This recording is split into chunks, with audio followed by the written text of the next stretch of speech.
He just slapped his father, but nobody knows he's actually his father's worst enemy from a past life. This guy got betrayed and eaten by monsters, only to wake up as a baby in a wealthy family. But there's a twisted catch. He realizes his new father is the exact same man who killed him in his past life. Now trapped in a crib, he decides to play the long game. He uses his baby status to get unlimited resources and secretly trains a forbidden lightning power. And the best part, he literally shocks his dad with lightning every time he gets held, and his dad thinks it's just static or a gift. He even frames the dad's loyal henchman for crimes he committed from the crib. He is raising himself to be his father's downfall. Yeah, let's get it.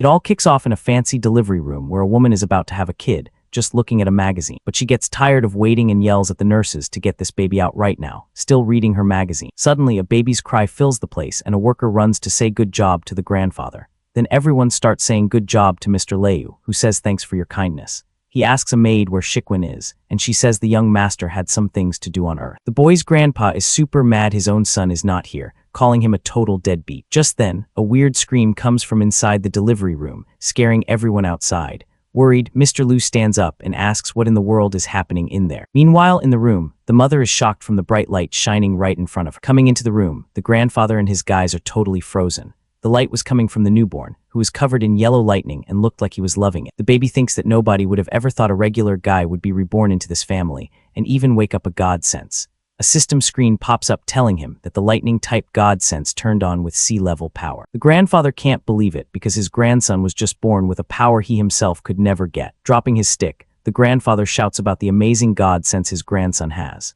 Grandfather picks up his grandson and parties, saying the Liu family has finally made a one-of-a-kind smart kid. But the baby thinks that he's going to use this chance to take everything from the family and make sure his father never gets to be reborn again. The maids talk about how the young master is already smiling and did not even cry, which is a sign of a great future. The old man promises to use all the family's power to grow the boy. The newborn, who is also our main guy, thinks that the last 6 months since that bad guy took him out felt like a dream. 1 month after being reborn, his mother was drinking a special drink given to her by one of her maids. Right when she drinks it, a strong golden light starts to glow all over her body. He got a fast grow skill and hit D level, even as just a baby in the belly. He thinks about how regular people can never beat the power of the families, and how he is already at a level that many die trying to get. But our main guy wonders what kind of skill this is, as there are no stories about fast grow. 2 months later, he had a takeover problem from the mother's first baby, but got a prize. Using his fast grow, he ate the first baby and got its built-in lightning-type god sense. He's so happy to have a lightning-type god sense, which is one of the hardest to find powers.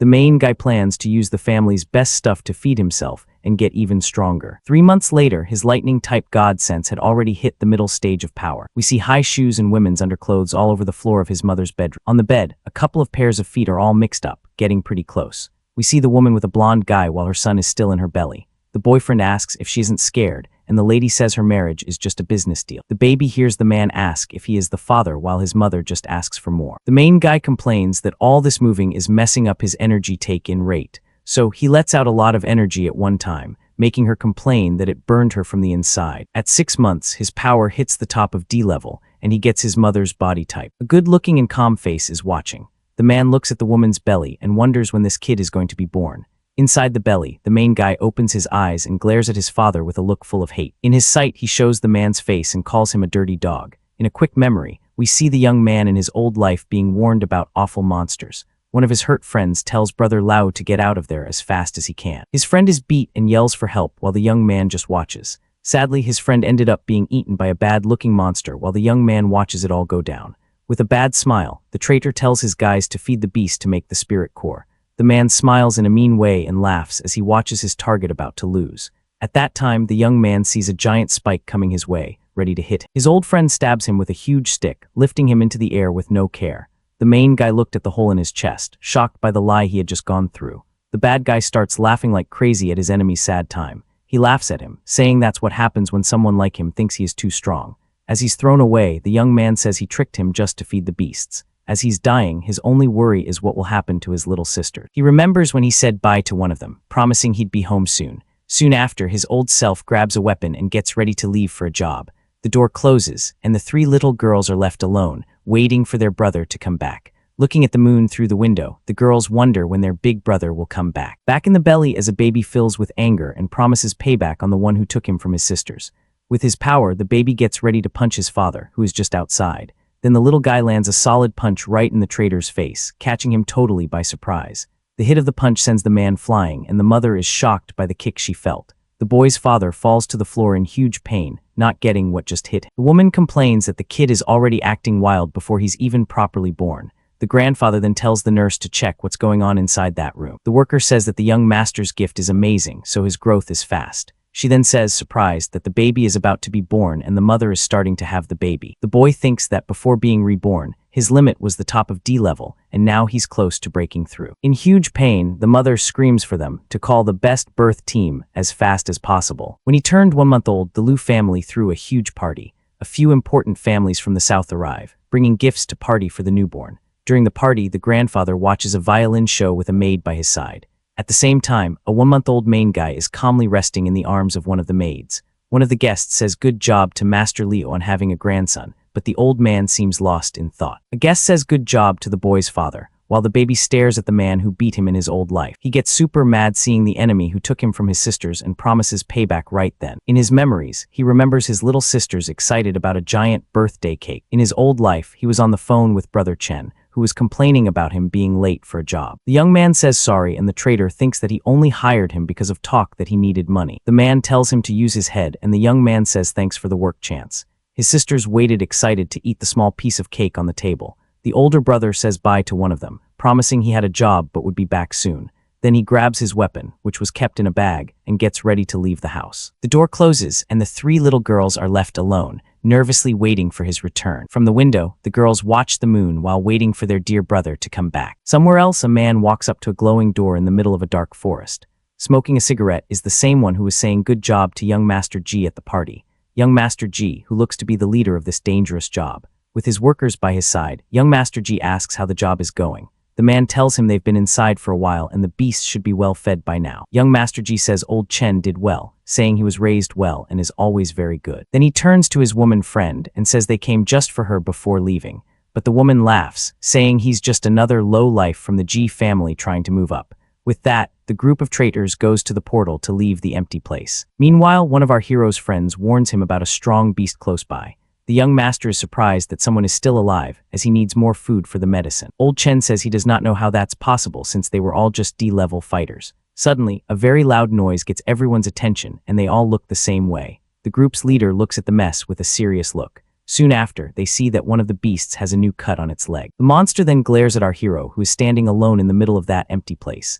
Even though he is tired and hurt, the young man stands strong, ready for the last fight. At that time, one of the traitors slowly walks closer. Young Master G demands to know where the thing came from and how it dared to hurt his beast. Seeing the one left, young Master G is surprised and calls him Yi Chen. The young man turns and calls out to brother Chen, not getting what's happening. Yi Chen's friend asks if he brought more guys, while the enemies run away. Back now, the baby promises to pay back the deep blood hate at that very time. He reaches out his arms and makes baby sounds at the traitor who watches him closely.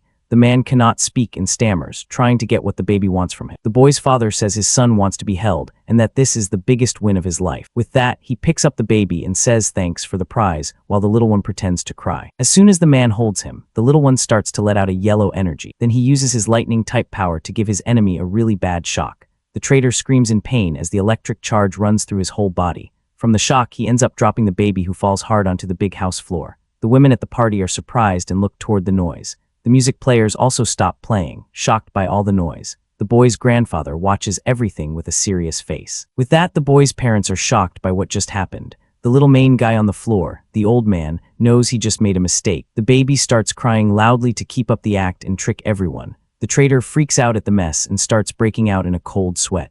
Terrified of what could happen, angry, the grandfather shouts at the man for having the nerve to drop the Liu family treasure on the floor. The coward falls to the floor, saying it wasn't him and that the young master did it himself. But the baby's father does not buy it and kicks him hard, calling the guy a dog. The kick is so powerful the man flies and lands hard on the big house floor. He starts to bow and begs his boss for forgiveness. He promises he would never hurt the boy and gives his own treasures to fix him from the fall. The little one's father looks like he is having fun with the whole thing and gives a mean smile. Then the boss tells them to drag the man outside and beat him up good. The traitor thanks him for the beating while the maid picks the baby up again. In the woman's arms, the little main guy gives a bad happy smile at what he did. With a hurt forehead, the enemy stares confused, not getting what went down. The little one keeps screaming and crying loud to keep his perfect act in front of everyone.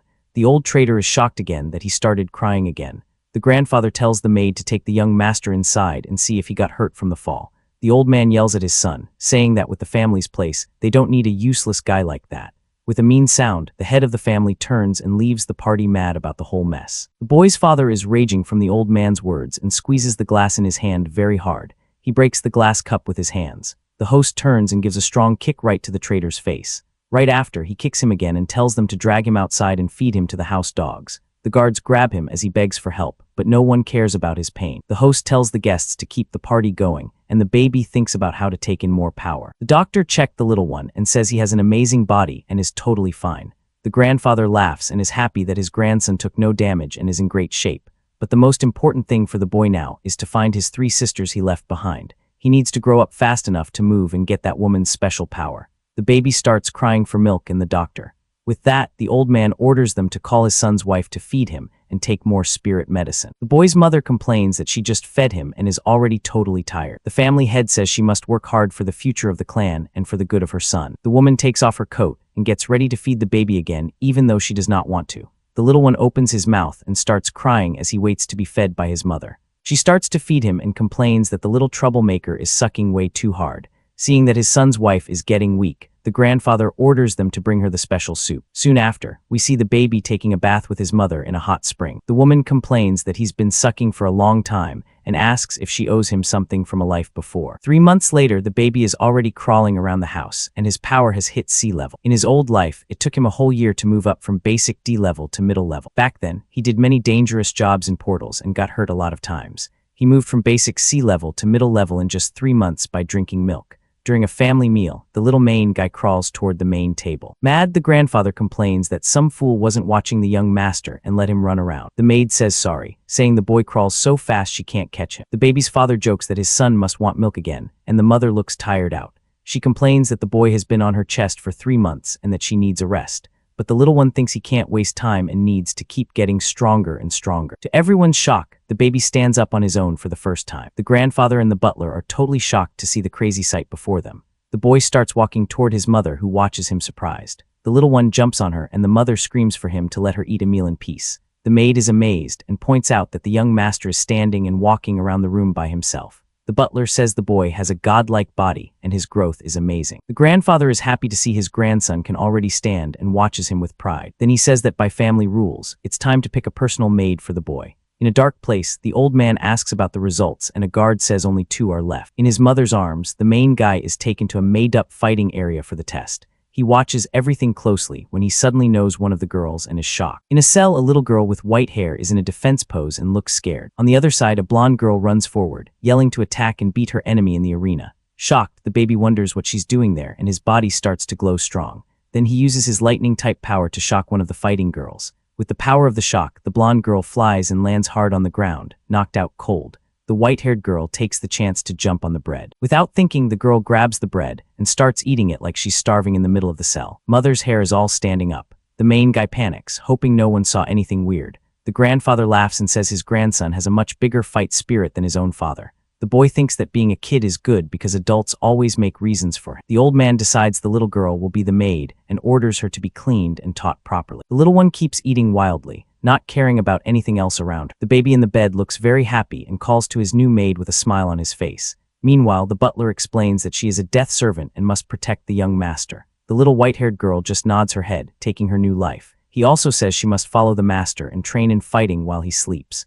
With that, the little maid goes to the baby's room to start her new job. When she gets there, the boy calls to her and points at himself with a very excited smile, but the girl pulls out a knife and her face changes to one full of hate and payback. The baby panics and tries to talk, but can't because of his baby voice. She says she's going to take him out to pay back her older brother's death right then. The girl lifts the weapon and gets ready to hit the little one in his bed. The maid jumps with the knife at high speed, ready to hit her open target. The boy moves away from the hit with amazing speed and jumps out of the bed. He lands on the floor, leaving behind an energy copy, much to the girl's surprise. Then the baby shows up beside her, leaving her totally shocked and quiet. Suddenly, the girl starts to let out a green light as she gets ready to fight. The main guy is shocked to see that the girl has a wind-type god sense. With that, she hits him with her wind power, but the baby uses his lightning to block. The 2 powers crash, lighting up the whole room with their bright and strong colors. He thinks that using both his powers at the same time is too much for his baby body. He has a smart idea to fix this hard mess. so the main guy points and uses his thunder god sense at a very low power level. With that, a small spear of lightning hits the girl. The shock stops her for a moment and she falls to the floor, unable to move right. The little one looks okay with the result, but is clearly very tired from the work. Lying on the floor, the maid can still feel the electricity moving through her whole body. He walks up carefully and touches the sharp blade that the little one cuts his finger on purpose, and a drop of blood shows on the tip. Then he uses his own blood to write a note on the floor for her. He thinks it's a good thing he's smart, and managed to think of this plan to talk. After reading the note, the girl gets everything, and the baby opens his arms for a hug. But the girl hits him again, and the baby remembers she can't read yet. He moves away from the hit and worries because if someone sees her trying to hit him, she'll be finished. Meanwhile, the trader walks through the big house holding a wooden box in his hands. In a fast memory, the boy's father says that he's only alive because he's still useful to him. Lying on the floor, the man thanks the young master for his kindness and promises to work harder. The boss says the grandfather is furious and that he must find a way to make the baby happy.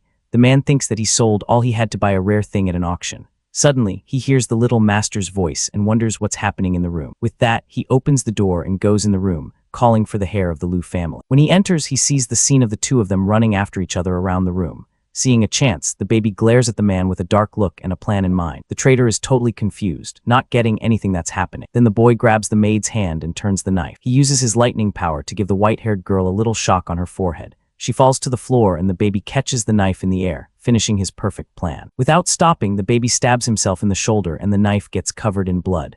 The trader is completely shocked by the scene and screams in fear, not believing his eyes. Next, the boy throws the bloody knife toward the man watching him. The poor guy catches the weapon in the air and freezes in fear, not knowing what to do. In his shock, he ends up dropping the box he was holding. Then the little main guy takes a deep breath, getting ready for his big show. Soon after, he starts howling loudly on top of the passed-out girl on the rug.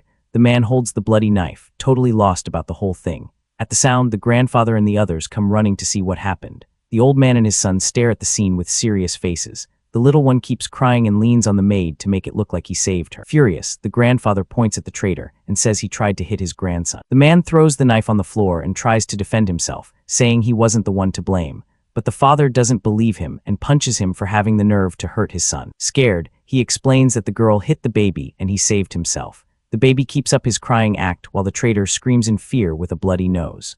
He swears to the old man that he is telling the truth, but no one seems to buy his story. The boy's father hits him with another punch and angrily asks where the present is. Scared, the man looks for the gift he dropped on the floor during all the mess. The grandfather says the little girl did well protecting his grandson and tells them to take her to rest. The old man puts his hand on the young master's shoulder, who gets stiff. The elder stares at him, his red eyes shining very bright with anger. He says he taught his son how to train dogs, but he almost lost the Liu family's hope. Then the group leaves the room, leaving the traitor on his knees on the floor, totally scared. The man starts to sweat and shake with fear of what might happen to him now. Suddenly, the baby's father turns and glares at him with a look full of hate. He kicks him hard and says he gave him a chance, but he dared to try and hurt him anyway. The man tries to explain, but the boss tells them to drag him out and feed him to the dogs. Seeing his plan work, the little main guy finally lets out a relieved breath at the result. With a cut on his shoulder, the little one looks at the passed-out girl on the floor, worried. Just then, the butler walks up and says he needs to take the maid to get help right away. But he panics when he remembers he wrote a note on the floor right under. So the boy lies down on top of the girl and shakes his head to stop the man from taking her. The worker then picks up the little master, lifting him off the passed-out girl.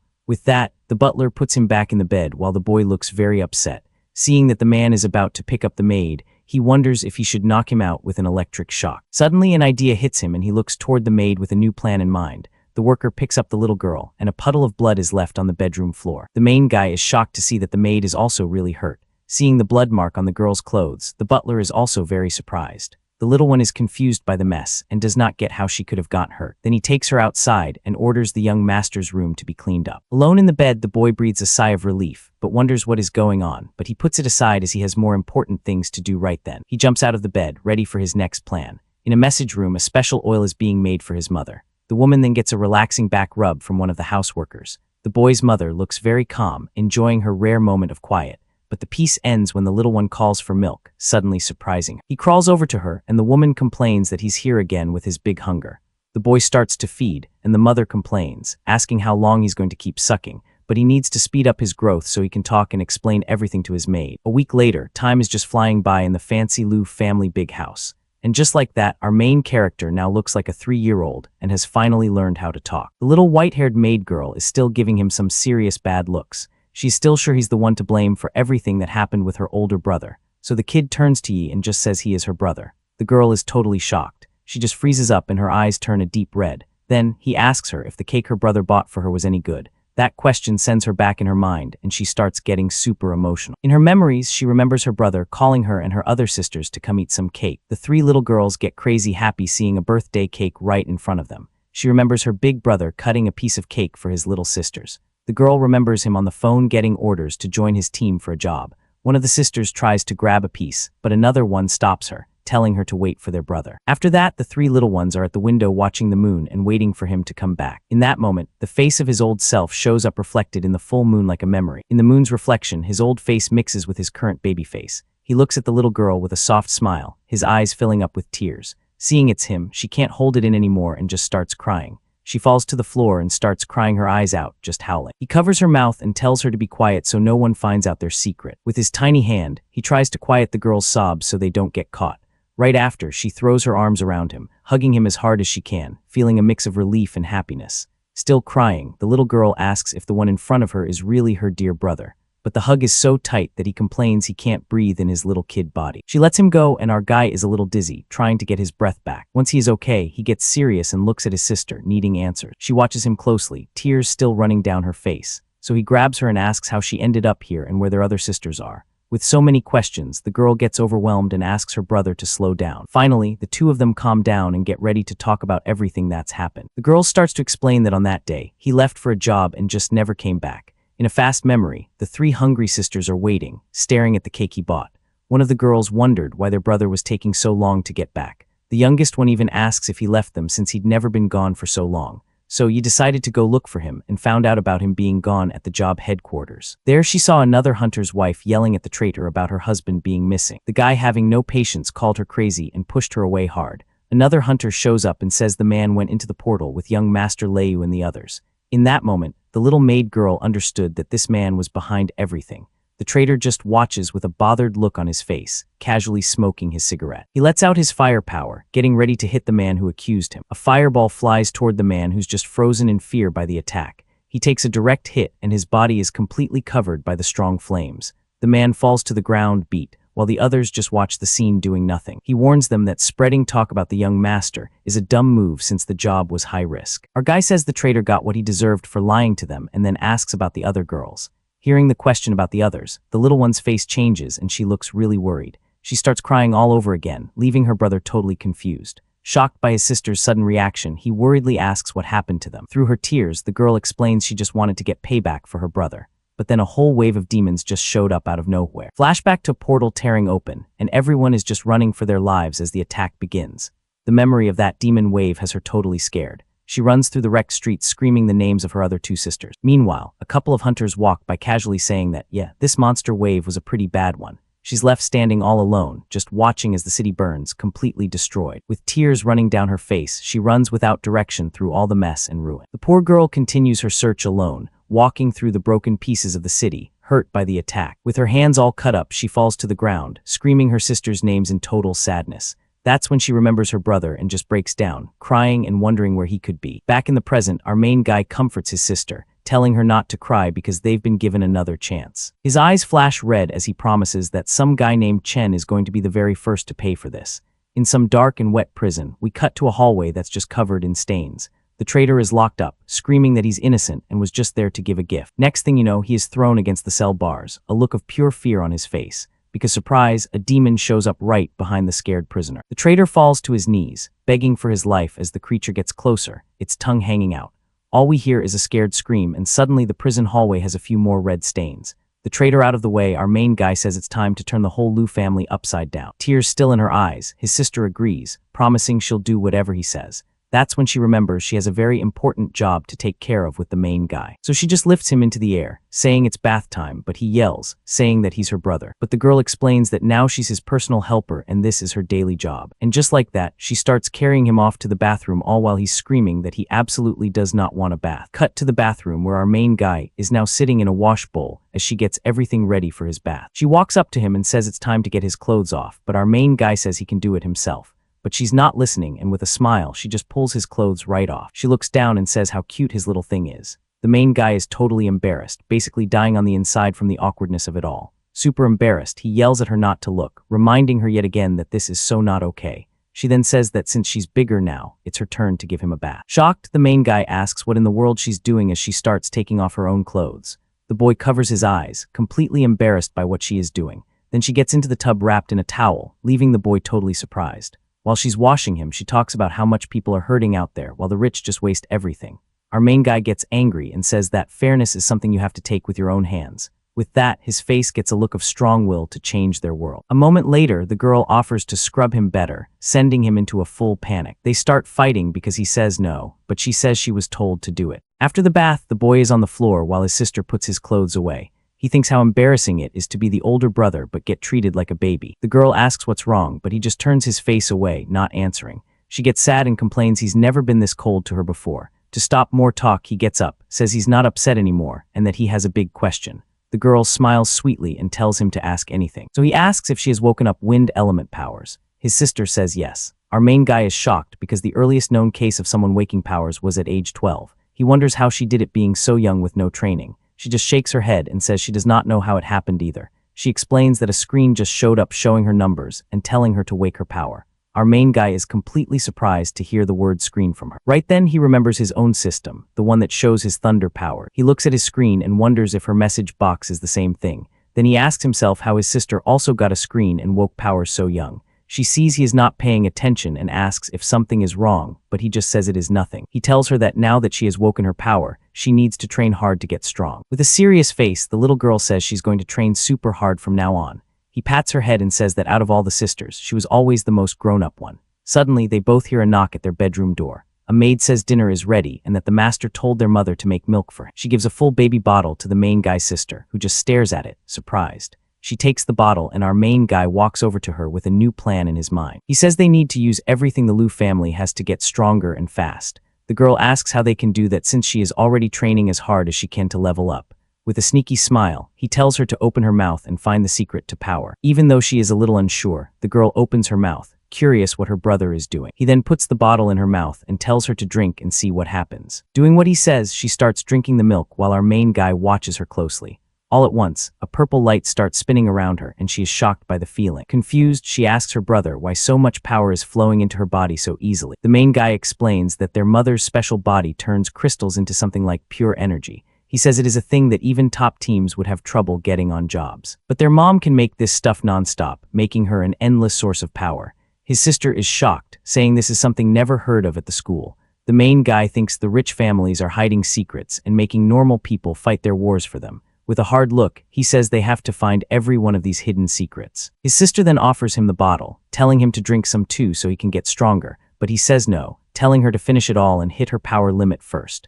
Then he starts walking away, his eyes on his next goal. He says out loud that he is going to go eat now, while his sister keeps drinking from the bottle. Getting to his mother's room, the maids wonder why he is back there again. The next thing we see is the boy feeding directly from his mother in the house pool. The woman complains she has already given so much milk that the little kid just eats and eats without end. One maid quickly tells the others to make more medicine meals for the lady. Our main guy thinks to himself that the payback starts now, and that he and his sister are about to change the very order of the world. As lightning strikes over the big house, he promises he will turn the Lu family totally upside down. Our hero crawls across his bedroom floor, a serious look on his face as he looks for something. At the same time, we see a fast memory of the traitor freaking out, screaming that the gift was in his hand as he looks for it like crazy. Then our main guy looks under a piece of furniture and sees the small box the traitor dropped. With a happy little smile, he grabs the gift, thinking it must be something super valuable to the family. He then opens the box and a strong blue light lights up his small face.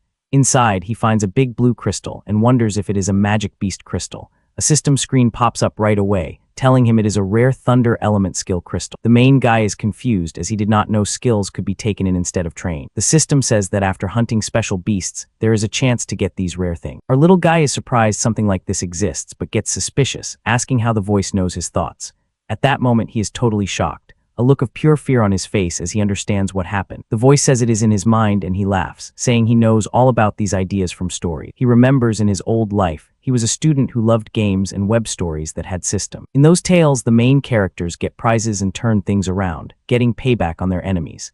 Mad, he yells that the system is no good, but the voice says that without it, he would not have even been reborn. The main guy stops, thinks for a second, and has to agree the strange voice has a point. With his arms crossed, he then asks about its link to his little sister's system. The voice says there is no link and tells him to get stronger and fast. He agrees and focuses, knowing he needs to take every chance he can get. He then sits on the floor and with hard focus starts to take in the crystal's energy. With that, a strong god energy starts flowing through his small body. A moment later, he holds out his hand and successfully calls his new skill, Lightning Spear. He is completely amazed, having just gotten a skill that should have taken 10 years to learn. He feels the power packed in the spear and wonders just how strong it really is. Without thinking twice, he throws the weapon with all his strength to test his new power. The main guy watches as his strong electric attack flies through the air. The sound of the blast gets the grandfather's attention, who comes running with the butler to see what happened. But what they find is the boy's father in his silly underwear, complaining to the main guy's mom about the noise. The grandfather and the main guy's little sister are completely stunned by the scene. The boy looks at the giant hole he just made in the big house wall with his new skill. Furious, the grandfather demands to know who did it, and the butler says he heard a lightning bolt come from the room. But seeing his grandson, the old man's mood changes and he lifts him up, celebrating his new god skill. He then praises the boy's mother, thanking her for being so good for the family. However, the boy's father seems annoyed by the whole thing and complains about the noise he made. At that, the grandfather yells at him, saying he should be proud of his son's amazing gift. The grandfather then decides he will take his grandson to the family's yearly hunting event. A moment later, the family head asks the butler if everything is set for the event. The old man laughs, saying his family line needs to learn their real value from a young age. Held in his mother's arms, our main guy is annoyed, having no clue what they are planning. And so the group walks down a long hall toward the place of the hunting event. Once there, the grandfather uses his energy to open a huge round gate in front of them. The gate opens, showing a big spinning swirl of bright purple energy to everyone. Standing before the space portal, the family head gets ready to lead the group inside. The main guy is stunned, realizing the Liu family can open space portals all by themselves. Gets mad thinking about how many secrets the powerful hide from the weak who are just trying to live. The group then steps through the portal and arrives in a thick, quiet forest on the other side. While the grandfather praises him, the main guy's mom complains that he never stops eating all day. Suddenly, the main guy's father points to the sky and yells a warning that something is coming. Everyone looks up to see a smoke trail getting close to them fast. The mystery thing moves through the trees at crazy speed. Soon, a giant snake with many heads shows up and brutally attacks a group of hunters. One hunter tries to hit the creature, but his weapon breaks while another uses a force shield to defend himself. When he sees a C-rank snake and a B-rank snake king in a C-rank portal, the main guy and his sister are in shock, and the girl knows one of the hunters. Just then, one of the snakes lunges toward one of the female hunters. To everyone's surprise, the red-haired girl manages to hold the creature's mouth open with her hands, but she's trying with all her strength to avoid being bitten by the giant monster's sharp teeth. Even so, the snake's strength is too great, and it knocks her away with one hit. The hunter's boss then yells for everyone to fight as they run from the dangerous area. The group's leader tries to fight the monster with a shield, but another hunter tries to attack him from behind. The red-haired girl runs and screams for him to look out, but the hunter's punch goes right through the shield, hitting the boss with full force. The force of the punch makes the hunter fighting the snake lose his shield. At that time, the giant snake is hit by a purple lightning bolt coming from another hunter. Another hunter yells angrily at the traitor for attacking their boss. The traitor just smiles badly as he gets ready to attack the other man. With a hard hit, he without care attacks the hunter, leaving him badly hurt. One of the other hunters is shocked as he seems to have known the attacker. He says the man is Kyuyong, a criminal who had been found guilty before. Kyuyong starts laughing like crazy at the hunter's fear. He then kicks the man, sending him flying with huge force. The hurt hunter flies right into the mouth of the giant snake, which was waiting for him. Our little main guy watches it all with a hard face. He remembers his old life when Kyui-shan threw a friend to his death. A splash of blood appears showing what just happened back. Then he watched his friends get taken out one by one. The monster they were feeding with their own friends comes out, big and scary.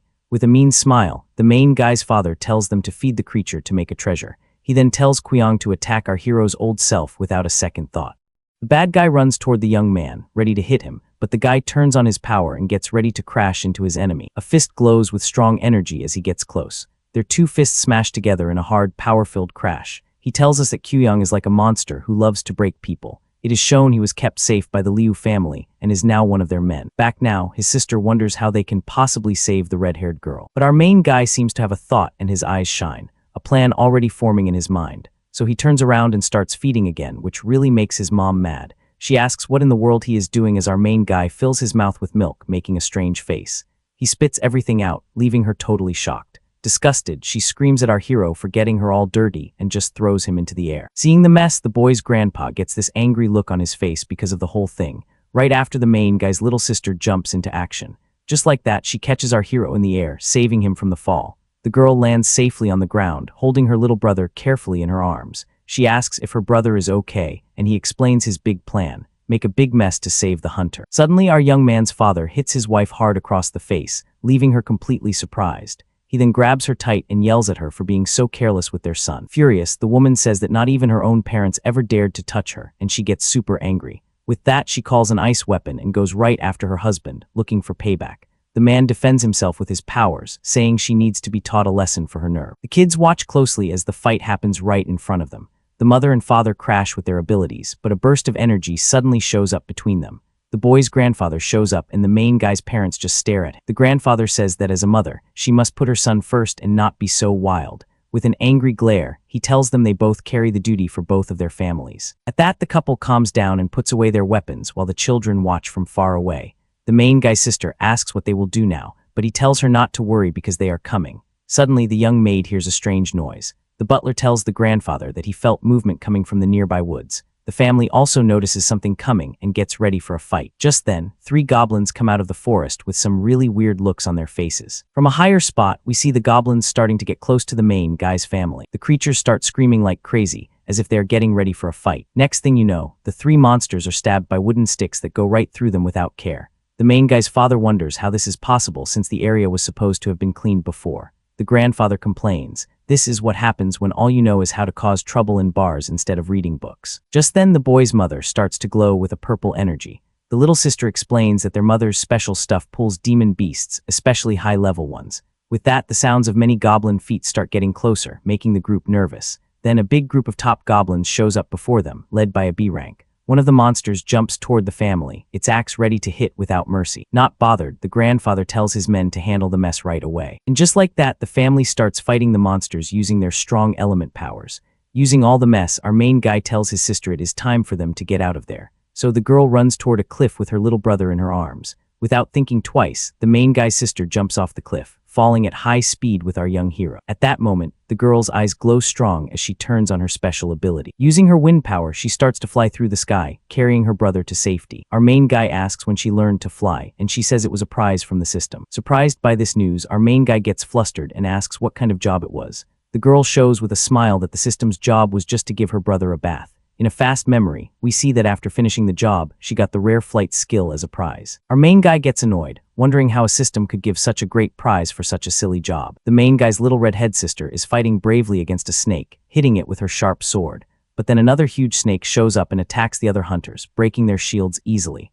With one strong hit, the creature sends one of the hunters flying, completely breaking her guard. Down on the ground, the woman desperately yells to her boss that they cannot keep fighting anymore. The group's boss then faces Kyushing, asking why he is attacking them like this. With a bad smile, the traitor says he likes hearing the screams of his targets. The leader asks who his master is, and says that breaking the guild's deal is against the law. The bad guy says that laws are only for the weak and for normal people like them, and that he does not care at all. Right after, he runs toward the boss at high speed, ready to land a hit. But instead, he attacks one of the female hunters, catching her off guard with his crazy speed. Beat, the woman begs her boss to save her from this awful, heartless man. Without any care, the traitor throws her right into the giant snake's mouth as food. The giant snake eats the hunter without a bit of pity right in front of everyone. In fear, the boss yells that the job has failed and tells everyone to run for their lives. The redhead girl is frozen with fear and shock from the scary scene she just saw. Blinded by anger, the group leader charges forward with his sword, screaming that he is going to finish the traitor. He lets out a strong hit, but the bad guy moves fast and gets away from the attack easily. In a flash, the traitor hits back and lands a direct hit on the boss. Seeing her boss hurt, the young woman calls the man a monster and gets ready to fight. She then throws an object at the enemy, trying to get some time. But the traitor does not even move since the rock the girl threw does nothing to him. The hit just tears part of the traitor's shirt. The bad guy says it is too bad they ran into him here because they are all going to die. He jumps toward the girl, his sharp claws ready to strike. Scared, the young woman is surrounded by the pieces of a broken sword. At the last second, the boss throws himself in front of her, taking the killing hit in her place.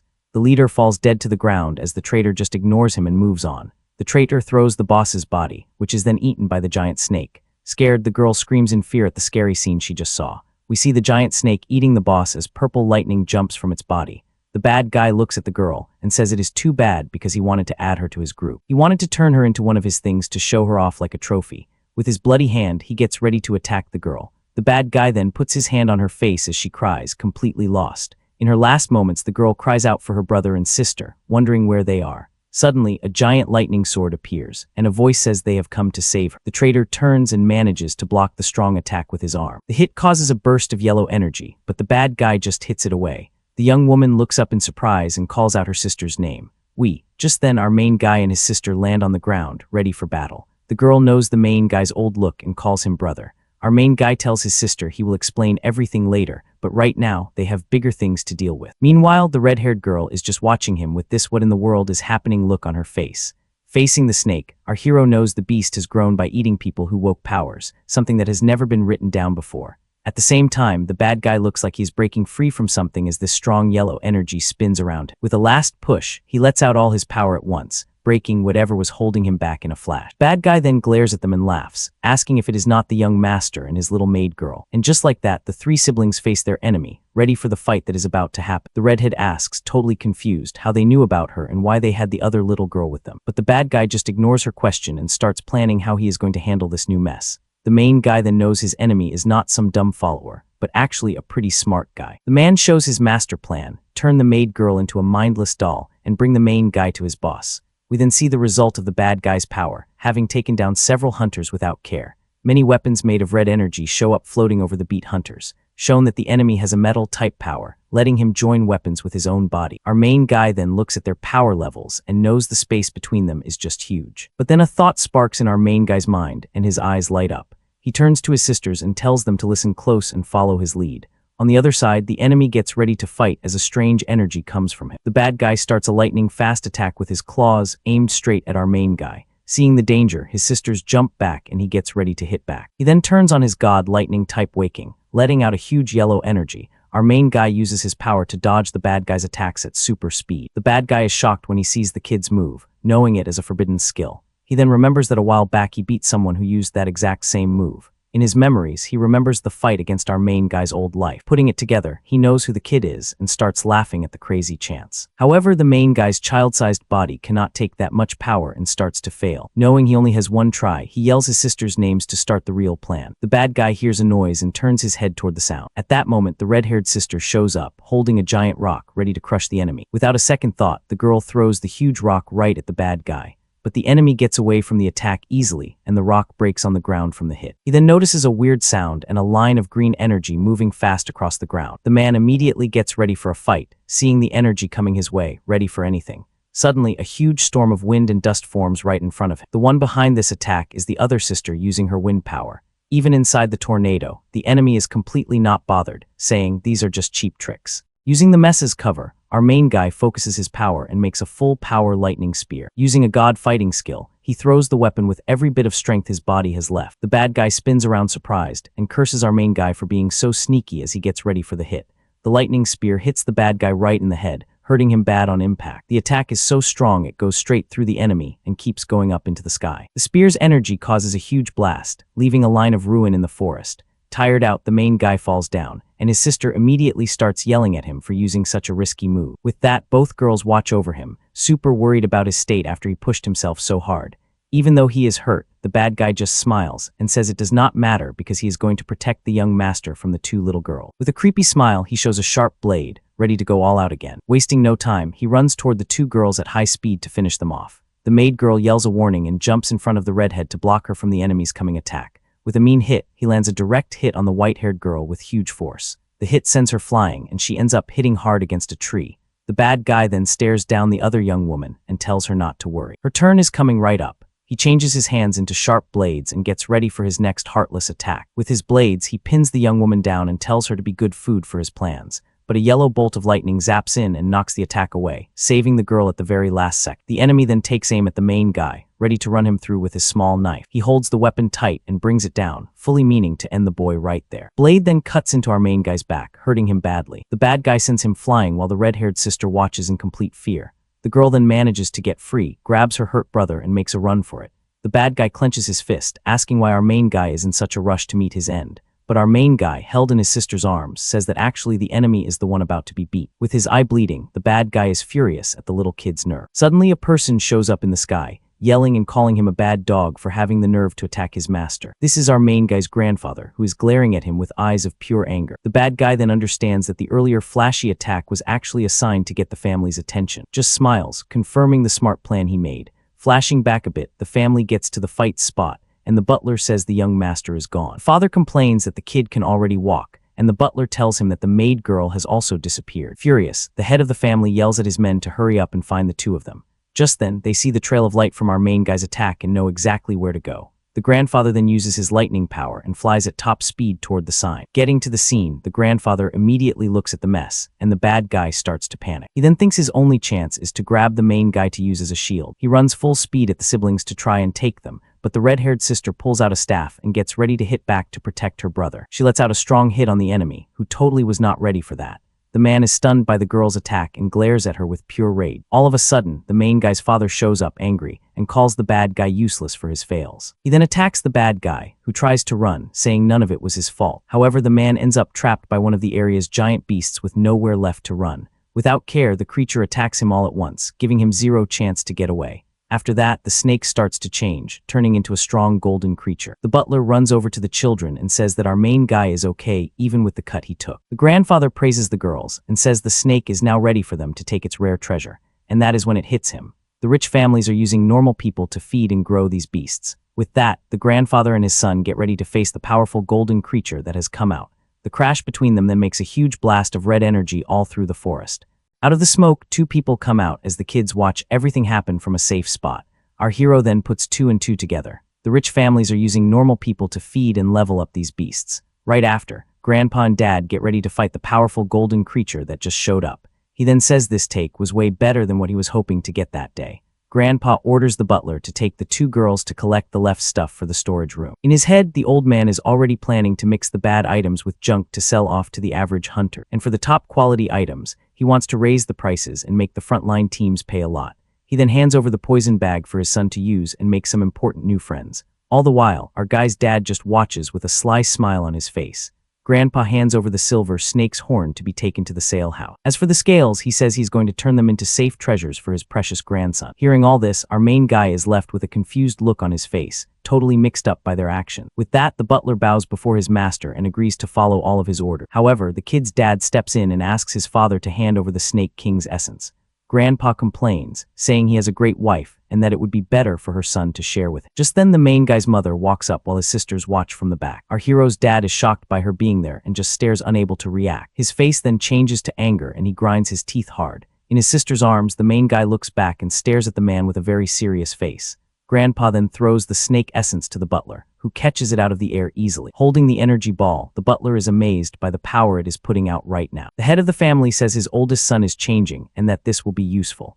Kneeling, the butler thanks him for being kind and promises forever loyalty to the family. A few days go by, and we see the fancy Lu clan big house under a star night sky. In the room, our hero holds a necklace while his sister tells him that Shuang is now his maid. And just like that, the two sisters show up dressed in maid clothes and smile at him. He then looks at the necklace, and a system message tells him he has gotten a rank a safe item. Seeing his face, one of the girls asks with worry what is wrong with her brother. Suddenly, the boy's eyes glow and he zaps the necklace with his lightning power. He's using his lightning skill to try and power up the necklace. Huge burst of yellow energy then shoots out from his bedroom window. The two sisters stare at our hero, completely shocked by the show of power. Even with the electric burst, the necklace stays completely fine without a single mark. He thinks to himself that this little test proved that beasts grow if they eat people who woke powers. Our main guy knows that the rich families use regular people as bait for their plans.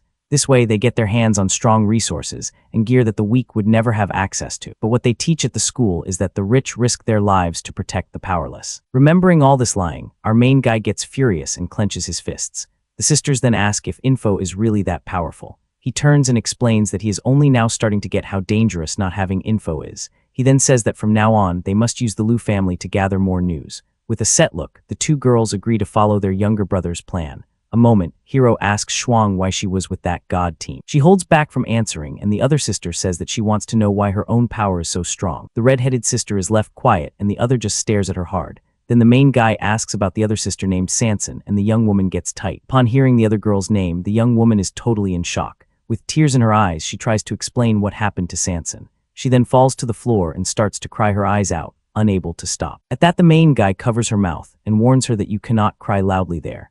After calming down, she sits on the bed still very shook by the mess. She starts to explain that on that day went out to look for their brother and never came back. In a fast memory, we see a hungry little Shuang staring at a piece of cake. Her hand reaches out to grab the cherry on top of the cake. She has a sad look on her face, waiting for her brother and sister to come home. She then decides to go look for her brother, and why, so they can come home sooner. So Shuang starts looking through the dark house, calling out Sans's name. Scared, she runs down the dark hall and asks her sister to stop playing around. Back in the present, the boy is shocked to learn that Sanson ran away from home. She explains that from the roof, she saw that the beast wave was caused by a bad person. Our hero asks if the beast wave is not supposed to be a wild natural disaster. In her memories, she was desperately looking for Sans across the city's roofs. She was then trying to open a door, begging for the little one to get out of there fast. Just then, she looks to the side with a face of pure fear and worry. On the roof, she saw a mystery man holding a staff under the full moon. The man's face was hidden in the dark, but his eyes glowed with a strong red light. He then raised his staff, which started to glow with a powerful energy. With that, he slammed the staff on the ground, letting out a huge wave of energy. A huge red magic circle then formed on the ground, lighting up the whole area. The circle then shot a beam of red light that went up toward the dark sky. The beam tore a hole in the sky, making a red portal. A giant lizard eye showed up in the portal, and Shuang was totally scared. A moment later, the mystery red portal just showed up in the night sky, and from it came out several red demon beasts, ready to wreck the city. With tears in her eyes, Shuang is totally scared just remembering that scene. In her memories, she was all alone and surrounded by huge red demon beasts. From the portal in the sky, many creatures poured out, attacking everyone in sight. She explained she was being chased by a demon wolf when a screen showed up. The system then told her she had woken a god power of body training. Following the system's orders, she made a huge jump between two buildings to get away. Back now, she tells them she ran until she found the fight team that took her in. Our main guy is shocked that another system has shown up and by all the miracles happening to them.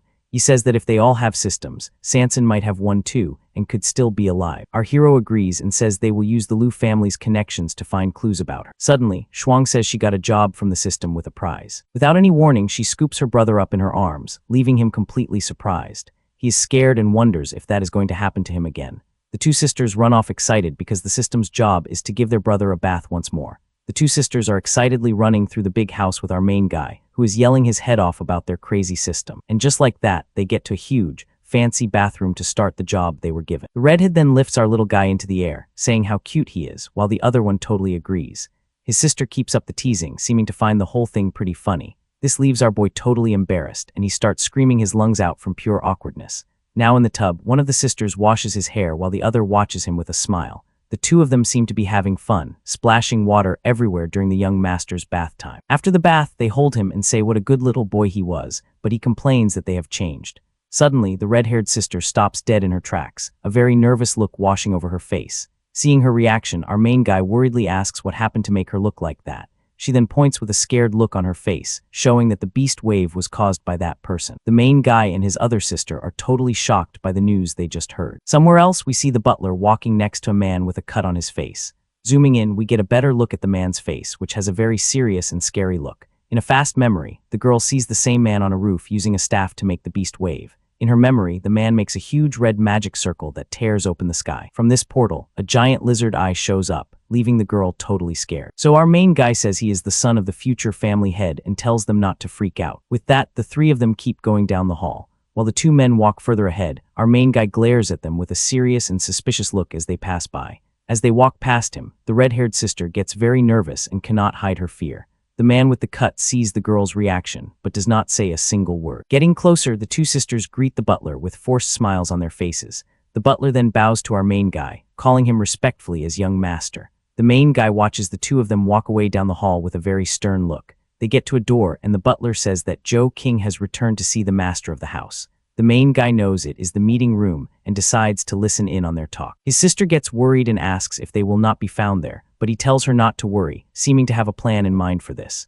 With the plan going, they sneak closer to the door. The main guy then bursts into the room with his sisters, and a guard yells that he cannot go in. Inside, his grandfather is sitting at his desk with the two men who look at the mess in surprise. The sisters bow and say sorry desperately, saying they could not hold the main guy back, but the little guy ignores all of it and runs with his arms wide open, calling for his grandpa. The head of the family tells the others to leave and tells his grandson to come to him with a smile. With our main guy on his lap, he talks about the family's power and asks about the new beast waves. The butler and the man with the cut listen closely to the master's order. The man then says they have already found new groups of beasts and could hit at any moment. Hearing this, our young hero gets furious, knowing the school is lying and sending students straight into a danger zone. In a fast memory, we see a teacher saying the waves are a natural disaster and that the people who woke powers are protectors. The butler says he has already made plans for the guild to post jobs with high prizes, pulling many teams. The grandfather praises the man, saying his family has served theirs for 3 generations, and he is very happy with that.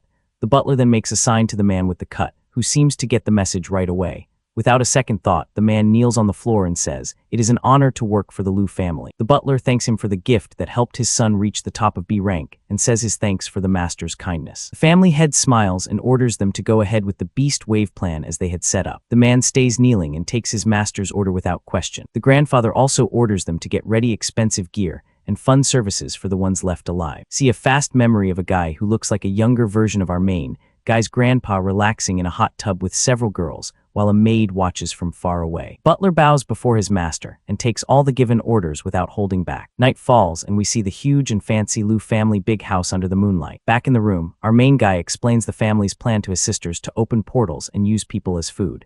He says they use the ones who woke powers to fight the beasts, letting them gather tons of valuable resources. His sister is outraged and asks how they can be so mean, wondering if those people are not seen as human. Our main guy then explains that to the rich, they are the only humans and everyone else is just animals.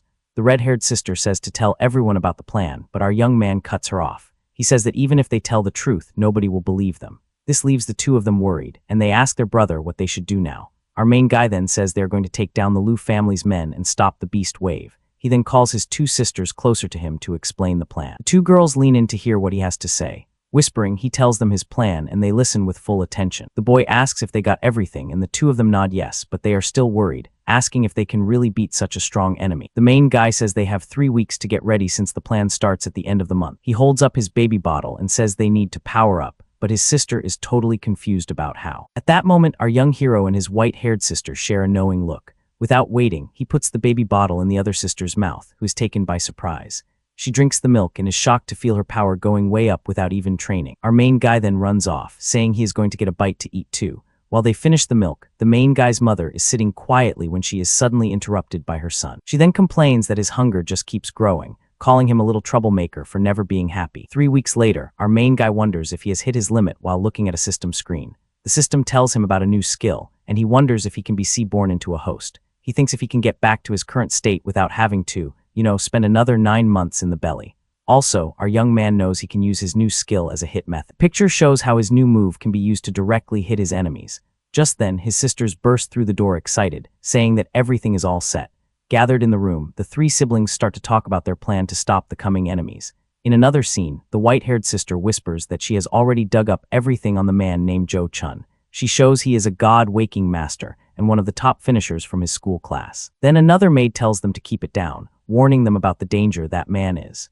Back in the siblings' meeting, the red-haired sister says saying she has also uncovered some important news on it. It seems the Lord gave him a high-level essence, pushing him to the top of B rank. Hearing this, the youngest sister knows he is much stronger than the last enemy they faced together. The main guy then looks at his own power, saying he has only just reached the starting stage of C rank. He says that Shuang hit the top of D rank in 3 weeks, but even together, they still do not stand a chance. But the redhead perks up, telling them not to worry because she unlocked a new skill after giving him a bath. Both sisters get super excited and ask what kind of power she managed to wake. With a proud smile, the girl says her new move has a really cool and big name. She then strikes a pose and yells that the skill's name is Bloodthirsty Rush. The hero's sister is impressed by the name while the main guy looks a little embarrassed. Confidently, she explains that the move makes her 5 times stronger for 30 seconds. She brags that with her new power, 1 punch will be enough to send the enemy flying to the other side of the planet. Fired up, she starts shadow boxing while her other sister claps happily. The main guy cracks a confident smirk. He already has an idea for the plan, but he cannot help but wonder why the system gave them such great skills just for bathing him. Still, he is worried because their power might not be enough to beat the enemy. Seeing her brother's worry, the redhead asks what kind of news he managed to gather for the plan. The main guy then flashes a very cocky grin before showing his big secret. He says his news is key,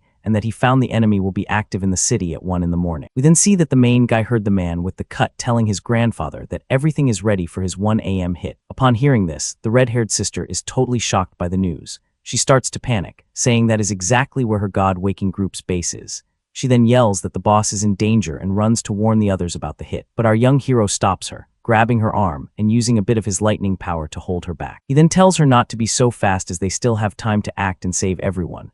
With a set look, he says he already has a plan to beat Joking. Both sisters get super excited, asking if he really has a plan already. Our young hero then leans in and starts whispering the details of his secret plan. He says with confidence they have more than enough time and that tonight they will take down Jo Chung.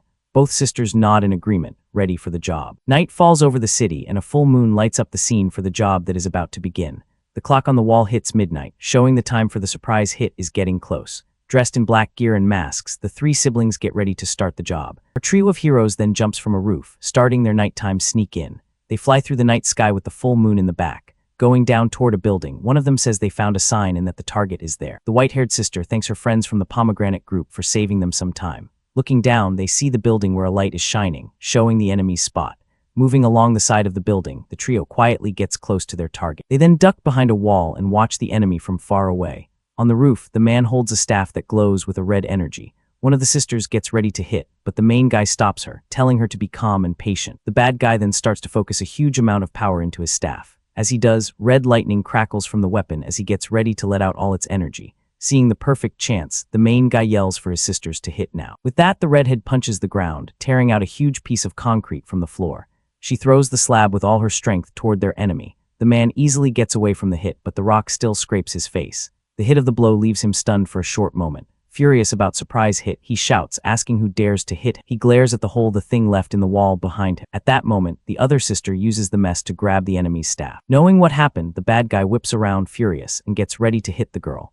The bad guy then uses his god whip skill, hitting with his changed arm. The long limb shoots toward the girl at high speed, but she uses her leg to knock the hit away and the staff to jump away from it. With that, the sister throws the weapon away from the enemy with all her strength. The enemy turns and sees the staff flying through the air. The bad guy uses his god whip skill to try and get his weapon back. Suddenly, a yellow bolt of lightning shows up, flying toward the bad guy with huge power. The man panics, knowing it is too late to run from the hit. Then the lightning scores a direct hit, causing a huge blast of energy. Seeing the result, the main guy tells his sister they got a clean hit on him, but the enemy comes out from the smoke, his arm totally burned, and screams at them in a rage. The main guy and his sister are totally shocked to see he lived through the hit. The bad guy threatens them, saying he will make them regret the day they were born. Without wasting a second, the enemy jumps toward the trio, ready for a fight. Our young hero then slides back and yells for his sisters to switch to Plan B, holding the enemy's weapon. The white-haired sister gets ready for the next move. She then spins the staff with huge force, getting ready for the next part of the plan. At that moment, she throws the staff toward her brother. The main guy catches the staff just as the red head and the bad guy face off, letting out their fight auras. The siblings jump right into the mess to save the red-headed huntress, who is in some serious trouble with a bunch of monsters. The girl starts to match the man's strength, going blow for blow with him. He is blown away by the girl's power and wonders who these kids are to be so strong at such a young age. However, Kwang is not bothered in the slightest. Just then, our main character pulls out the red stick and gets ready a seriously strong skill. Then, the little guy calls a huge bolt of lightning from the sky, crackling with huge and total energy. The trader is totally lost about what is happening and wonders what in the world that strange skill is. With that, a red portal tears open in the sky, and demon claws start reaching out from it. The boy sees the danger and screams for everyone to get out of there right now before it is too late. Kwang then pushes the girl, sending her falling to the ground. Right after, our hero throws a baby bottle, sending it flying straight at the bad guy. The man blocks the bottle, but it bursts on hit, totally soaking him in milk. Kwang is just confused, trying to get why he was just hit with a baby bottle. A red beast shows up and the bad guy laughs, saying they helped him finish his job like a bunch of fools. But up in the sky, a yellow light starts to glow and the trader looks up curious.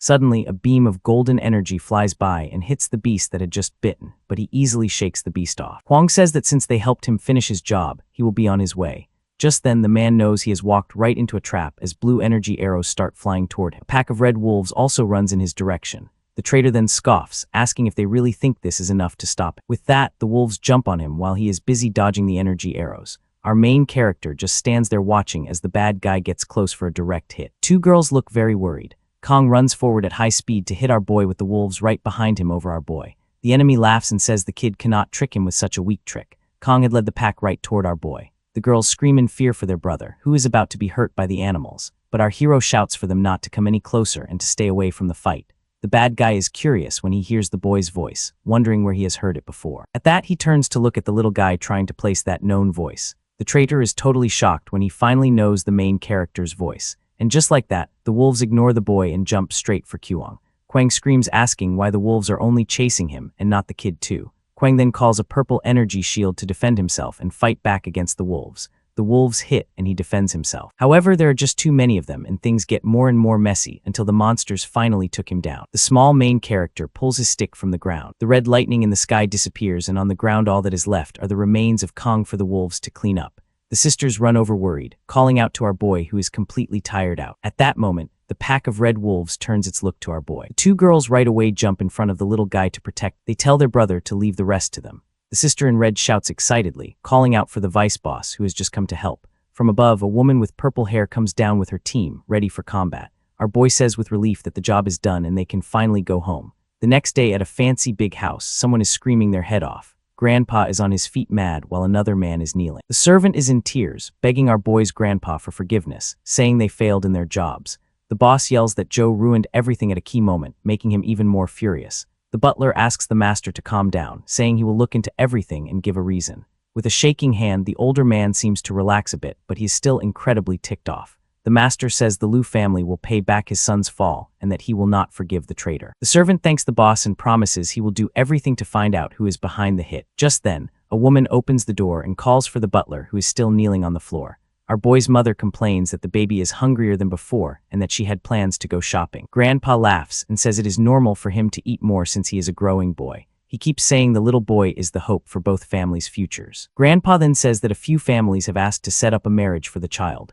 The mother is surprised, wondering how her son is already so popular with the other families. Grandpa explains that the boy's name has spread and that he must deal with this mess as soon as possible. The main character is shocked, wondering what kind of weird marriage plan this is. The two girls hear the talk and are stunned by the news of their brother's marriage plan. Our little guy closes his eyes and nods, saying that what they heard is true. The sisters do not seem too happy about the news of him getting married. The white-haired girl asks if he's going to marry the kids of those bad guys. Our boy smiles and says he would never leave them and that he does not want those spoiled kids around anyway. The girls smile, relieved and happy to hear his promise. Outside, rich families get to the big house, bringing gifts for the marriage plan. The butler organizes the getting ready, giving orders to make sure everything is perfect for the event. The main character's mother complains to Grandpa, saying the butler could have handled everything himself. The head grandpa says his own useless son cannot manage these things, so she needs to learn how to be the lady of the house.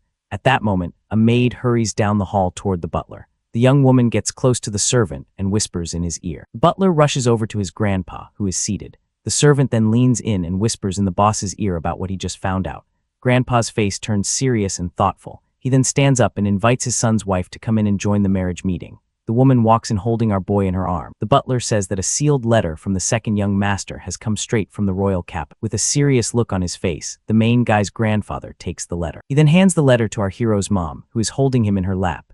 Our hero thinks to himself that sealed letters are how rich families pass along important news. He then reaches out for the letter, making little baby sounds. He thinks that the higher-ups want to make a move on the Ling family, but our little guy does not care at all. He jumps toward his mom, ready for more milk. She yells at him, telling him to eat more slowly as she holds him tight. The old man ignores the scene and asks his son's wife for her take on the letter's stuff. She wonders why the higher-ups are suddenly interested in the Ling family, especially since they are already going down. The family head just smiles, saying they made a mistake, and now their businesses are ready for the taking. He then orders that the Ling family's marriage plan party is not to return. We see our young man giving his bottle to his red-headed sister. Just then his other sister runs into the room, calling out for both of them. Surprised, the bottle goes flying, splashing milk all over the red-haired sister. He quickly shoves the bottle into his other sister's mouth. He then asks why she is so worked up and tells her to drink some milk to get better. The sister drinks with a happy look on her face. She then hands the bottle back to her brother, saying she saw Sanson. The main guy is shocked and asks where she is. The sister says that she is at the Ling family's marriage plan party. Then in a fast memory, the older sister, who is serving at the event, sees that the Ling family has just come. She sees their carriage pulling up and one of the girls gets ready to serve. Young Sanson is inside the carriage wearing a maid's dress. The main guy is stunned when he hears the Ling family's name. Seeing their brother's reaction, the two girls ask him what is wrong. Our hero angrily says that the Liu family is going to crush the Ling family. He frantically yells at them to find a way to get Sanson out of there. He tries to make a run for it, but his mother suddenly shows up and blocks his path. With a hard face, his mother asks where he thinks he is off to again. His mom picks him up, saying he cannot run off because his grandpa ordered him to be brought to the meeting. With that, she carries him away while his sisters watch, very worried. The redhead asks what they should do, and the white-haired sister says they need to come up with a plan first. At that moment, another maid shows up and calls for the two of them to help the butler with the getting ready. The two young women agree, even though they are still on edge. In the hall, the grandfather thanks the families and says that only 3 young ladies are a match with his grandson. The 3 family reps bow, honored by the chance for union. The old man says that skill is key and the winner of a special test will marry the boy. Our hero is confused, having no clue what this skill test is all about. We then see the 3 families picked for the test. Nang, Gong, and the Ling family. The grandfather grumbles that the Ling family sent a side wife's daughter to the event. With anger in his eyes, he thinks that he only allowed it to pull their attention. The main guy gets nervous, thinking he can only count on his 2 sisters now. He then buries his face into his mother, which really gets on her nerves. She yells at him, but our young man just thinks he is drinking some milk to calm down. The grandfather laughs, telling her to let him drink more since his growth is not normal. He adds that when the main guy grows up and gets tested in the capital, she will get all the credit. Tired out, the mother complains that he is a little bottomless troublemaker who only knows how to drink. Somewhere else, the butler goes into a room where the head of the family is sitting alone. The servant then tells him that the Ling girl will die in the test and their whole party will be gone. With a happy look, the family leader says the plan is simply great. Hearing the bad plan, our hero goes into a full panic, thinking about his sister, Sanson. White-haired sister is rushing through the big house's hall with a tray of fruit. Red-haired sister is also hurrying, complaining that she is too busy and has no way to slip away. And so the 2 sisters rush through the hall doing their jobs. They then look at each other very worried, wondering what they are going to do now. The scene then changes to the Liu family's private fight area, which looks like a huge coliseum. The grandfather, the mother holding our young man, and the butler are all seated in a private box watching everything. The butler then says that the test is about to start and calls for the young lady from the Nangong family. From their seats, they watch as the first fighter goes into the huge arena. We see the young lady from the Nangong family in her gothic dress at the arena's entrance. The main guy grandfather praises the fighter, saying she is beautiful and good in combat. However, our hero's mother does not seem impressed by the girl's look at all. The old man says that not every rich girl grows up to be a prize like her. She agrees, adding that a daughter-in-law should be someone who can share their problems in the future. The butler then calls for the second young lady from the Ye family to show herself in the arena. At that moment, a hand shoots up and a voice eagerly answers the call. Right after, a blonde girl in a Lolita dress runs excited to the center of the arena. She then gets close to the other fighter with a big smile on her face. She bows to the family and formally says her name is Yuangyu. Seeing this, the main guy mother says that the young lady certainly knows how to act the part to win favor. The butler then says the third daughter from the Ling family named Ling Piai, a girl with short hair and simple clothes, starts to walk toward the arena. She calmly goes into the area looking very different from the other 2 fighters. With that, the 3 fighters are finally gathered in the big combat arena. Our hero's grandfather and mother watch the 3 girls with serious faces. Our hero wonders if this is the person Sanson was with and how she ended up here in the arena. The 3 young women face each other ready to start the skill test. The short-haired girl then gets the other 2's attention with a simple E in return. The blonde girl points at her angrily, asking if that is any way for a rich lady to act. Hanging upside down, our main guy seems pretty stressed about this whole weird mess. Then we see the short-haired girl holding him by the foot like it is no big deal. With a smile, she calls him hubby and says she will be under his care from now on. Our guy flips out and yells at her to put him down right now. At that moment, his 3 sisters show up, screaming for the girl to let go of our main guy. The 3 sisters point at the girl, their faces filled with pure anger. The youngest sister then cheerfully calls out her brother's name along with the other 2. Seeing all this, our main guy wonders how things got so messed up. Flashing back a few hours, we see the Liu family arena where the skill test was taking place. There, the purple-haired girl faces a demon boar that is running at her full speed. The young woman then gets her sword ready, which starts to glow. She holds the handle of the weapon tight, getting ready to hit the beast in front of her. With one cut, the girl easily cuts the monster clean in 2. After the fight, she stands in the arena with the remains of the creature behind her. The grandfather then says that she is pretty good, especially since she has not had a god waking and is just using the family sword. Our guy thinks about the girl's strength and how she is fighting over a set-up marriage. With that, the second round starts and the rep from the Ye family goes into the arena. The blonde girl now faces a demon boar that is even more scary than the last one. With a wicked smile and glowing eyes, she tells the beast to go to a better place. Her power directly hits the creature's brain with a strange pink energy. The beast gets mixed up by the hit and starts running in circles around the arena. Changed by the power, the animal runs wild away from the blonde fighter. It ends up slamming full force into the arena wall with huge power. The hit is so mean that the creature is taken out right away. The beast's body then lies dead on the arena floor. Our hero and his sisters watch the whole thing, totally blown away by the girl's power. The fighter then waves to the crowd and says that she has cleared the test. The main guy's mom then asks the butler what that strange power was. He explains that it is her family's god waking, a type of mind messing. This worries the woman, who thinks the girl will control the whole family in the future. The grandfather says it is no problem as long as a god waking is of a higher level. Our hero thinks about how his mom's milk boosts his power and wonders about the secrets these rich families are hiding. Soon after, the next person from the Ling family is said and goes into the arena. The purple-haired girl watches the new fighter go into the arena with a serious face. The blonde girl laughs at her enemy, saying the Ling family must have been looking at the very bottom. The huge monster gets ready to hit the girl while the family watches from their fancy box. Our guy's mom gets scared, knowing the plan was for the beast to take out the fighter. The grandfather explains that to get rid of a target, you have to make the fight look like an accident. With that, he points to the arena, telling his son's wife to just watch what happens. The beast runs full speed in the girl's direction, but she stays completely still. Then, with a smug smile, the fighter wonders if that is all the beast has got. The monster jumps to hit, but she makes a blue safe magic to block the hit, stopping the beast's hit with just one finger. At that moment, she uses her power and lands a punch with a blue light right on the monster. The girl stares down the beast with a look full of will. The creature then roars in pain as a fire energy starts pouring out of its body. The animal is completely covered in flames as the fighter backs away. The grandfather and the butler are shocked by the scene they just saw in the arena. The beast starts to glow and changes into a C-ranked mutant boar king. The grandfather seems to get the mess while the rest of the family just watches. The blonde fighter laughs, happy that with the monster's change she has one less rival. But the purple-haired girl looks thoughtful, watching everything with a very serious face. Seeing the mess, our main guy and his sisters are in a total panic. Our hero thinks that to avoid being found, he will have to use his secret move. With that, he starts feeding from his mother, who complains about his terrible timing. Right after, he spits out all the milk he had just drunk. Furious, his mom pushes him away and yells at him for spitting all over her again. The liquid flies across the arena and gets the attention of the monster down below. The creature then smells the special stuff and right away becomes interested in it, that the giant boar rushes toward the woman surrounded by a pink energy. His mom is completely shocked with no clue what is happening again. She gets ready to throw the main guy, and the two sisters get ready to fight the coming beast. But the Ling girl says to leave it to her as a strange power forms in her hand. Using her power, she calls several thorns that shoot out of the ground at high speed. The thorns then wrap around the boar's body, completely stopping it from moving.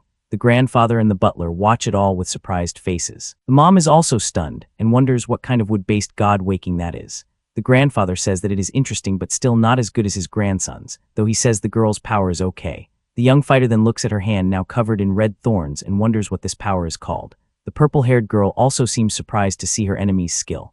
As for the blonde fighter, she is disgusted and says there is no way she would want to be wrapped up in that. The grandfather explains that this skill can take down higher-ranked creatures by taking their special stuff. The power takes all the life from the boar, turning it into a skeleton. The butler asks what to do with her, but the head of the family says he has a better idea. He then looks at his grandson, who is in his mother's arms with his two sisters. His plan is to make the girl his grandson's future wife to get his hands on the Ling family's things. Her little sister screams for her to let our hero go. The hero's sister asks the youngest how she ended up with the huntress. Sanson looks like she's about to cry and cannot answer. Because of this, the redhead starts to lecture the little one for disappearing. The little one feels the light taps she got from her older sister. Our main guy then cuts them off, saying that now is not the time, that the redhead's Ling family is about to be totally wiped out. The huntress replies with a smile, saying she already knew that. Our boy and his sisters are stunned. The girl from the Tang family says she does not have much time and needs to tell them something important. They all listen closely. She asks if they have already woken their systems. The main guy and his sisters are frozen by the question, but they all nod their heads, saying yes. She explains that they must have gotten strange powers and skills.